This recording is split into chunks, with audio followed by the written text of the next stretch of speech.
The story of the Vikings. Raiders, traders, and settlers, from Scandinavia's cold lands to their expeditions across Europe and beyond. Part 1. The Land of Ice and Fire. Long ago, in the far north of Europe, where the winters were long and cold and the summers brief but bright, there lay the lands we now call Scandinavia.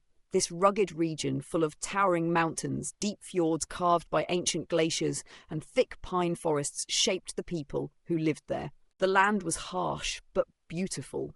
Life was not easy. The Vikings were born of this landscape. They were strong, tough, and fiercely independent. They relied on the sea as much as the land, fishing its rich waters and navigating its fjords. Part 2. Viking society and family life. The Vikings lived in small villages scattered across Norway, Sweden, and Denmark. Families were close-knit. Homes were made of timber and stone, with thatched roofs and hearth fires that warmed the long nights. Men, women, and children each had important roles. Men farmed, hunted, and went on voyages. Women managed the household, raised children, and sometimes even handled trade. Children learned skills from a young age, how to row boats, weave cloth, and tell stories of their ancestors. The family was the centre of Viking life.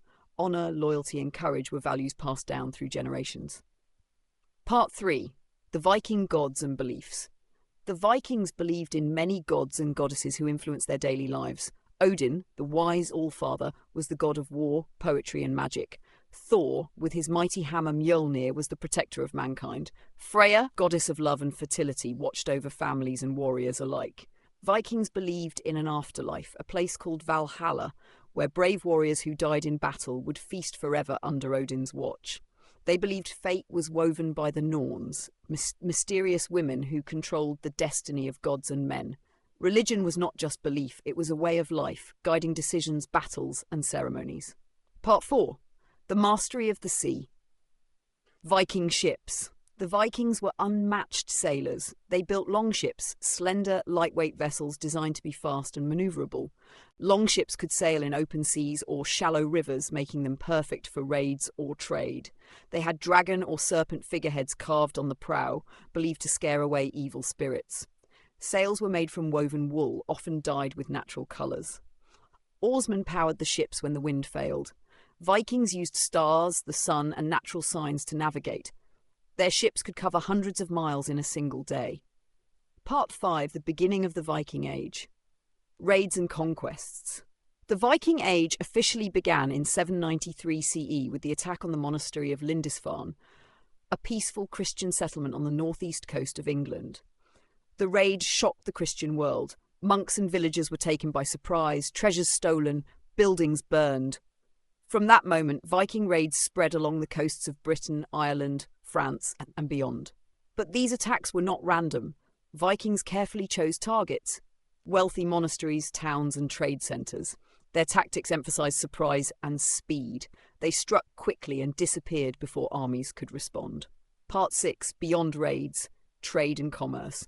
Though famous for raids, Vikings were also skilled merchants. They established trading hubs like Birka in Sweden and Hedeby in Denmark. These centres became bustling marketplaces where furs, amber, iron, and slaves were exchanged for luxury goods. Silver coins from the Islamic world, fine silk from China, spices from the East, all made their way into Viking hands. Vikings sailed down the great rivers of Eastern Europe, reaching as far as the Black Sea and Constantinople. They traded with Byzantines, Arabs, and Slavs, creating a vast network connecting many cultures. Part 7. Viking settlements and colonisation.